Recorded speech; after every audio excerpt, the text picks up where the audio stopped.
ছাড়তে চাচ্ছি, মৃত্যু যে আমাকে এসে গ্রাস করে দিচ্ছে, আমার শরীর ইঙ্গিত দিচ্ছে। নিজের চেহারার দিকে একটু খেয়াল করেন তো, নিজের চেহারার দিকে। আপনি কি ছিলেন শিশু থেকে এ যাবৎ এখন যে অবস্থায় আছেন, আপনি খেয়াল করেন তো, নিজের শরীরটার দিকে একটু খেয়াল করেন তো। সিগনাল দিচ্ছে, কিন্তু সিগনাল দিচ্ছে, কিন্তু হুঁশ হচ্ছে না। রঙ্গরসের দিন ছিল আমার একদিন। একদিন কি ছিল? রঙ্গরসেই আমরা কেটেছিলাম। 12 ঘন্টা সময় আমার, সন্ধ্যা হলো, পাখি উড়ে যাবার বুঝি সময় হলো, পাখি উড়ে যাবার বুঝি সময় হলো। দেহের চামড়া ছিল টান, মিষ্টি সুরে গাইতাম গান। আমার যেমন অবস্থাটা হচ্ছে, আগে গলা চিল্লাইতাম খুব, এখন পাচ্ছি আজ যে জল লিছি এখানে, নাই সেই বয়স নাই। দেহের চামড়া ছিল টান, মিষ্টি সুরে গাইতাম গান, গলার আওয়াজ আমার অনেক দূর যাইতো। দেহের চামড়া ছিল টান, মিষ্টি সুরে গাইতাম গান, গলার আওয়াজ আমার অনেক দূর যাইতো। পাকিল মাথার চুল, কথা বলতে আসে ভুল। আমি পাক ধরেছে কিন্তু, আর কথা বলতে বলতেও কি হয় যায়, মাঝে মাঝে হারে যায়। হ্যাঁ, সিগনাল দিচ্ছে, পাকিল মাথার চুল, কথা বলতে আসে ভুল।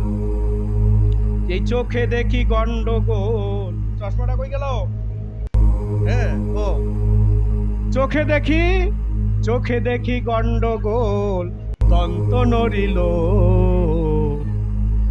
পাখি উড়ে যাবার বুঝি সময় হলো, পাখি উড়ে যাবার বুঝি সময় হলো।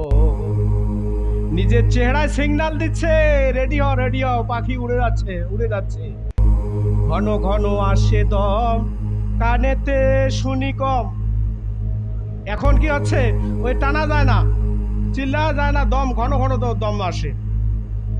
ঘন ঘন আসে দম, কানেতে শুনি কম, পিছে পিছে জম আমার ঘুরতে লাগিল।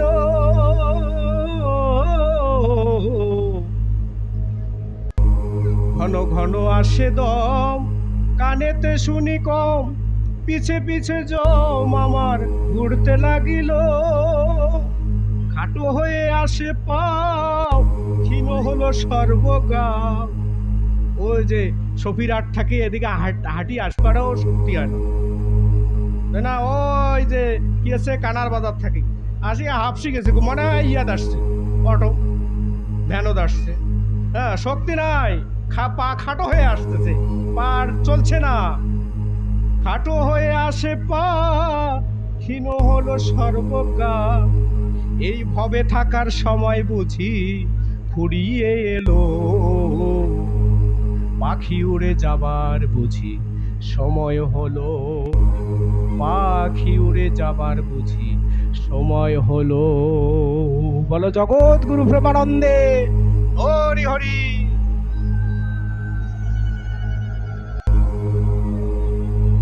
তাই এই যে পরীক্ষিত, এই যে তক্ষক দংশনে তার মৃত্যু হবে, সেটা সে কিন্তু ভয় করতেছে না, বারবার মরণের কথা সে স্মরণ করতেছে।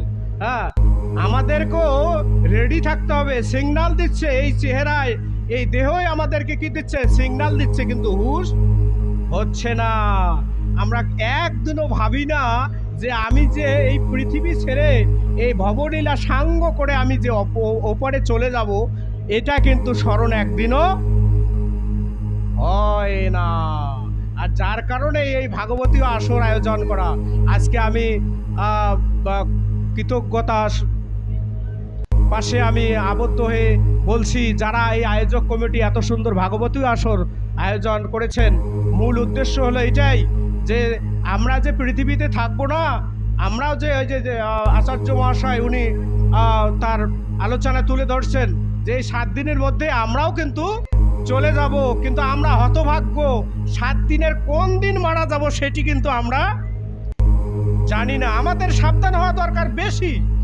পরীক্ষিতকে তো নির্দিষ্ট একটা দিন দিয়েছে, তাই না, যে তুমি 7 দিনের মধ্যে তুমি মারা যাচ্ছ, কিন্তু আমাদের কি সেরকম দিন আছে মা নির্দিষ্ট করে দিছে?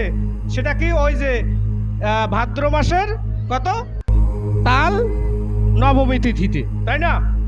ভাদ্র মাসের তাল নবমী তিথিতে, তাই নাকি? সে গঙ্গার তীরে গিয়ে কুটুর বাজছে কি? আমাদের ওই রকম নির্দিষ্ট কোনো দিন আছে কি, সময় আছে কি? নাই। তাহলে পরীক্ষিতের চেয়ে আমরা কি হতভাগ্য না? আমাদের আরো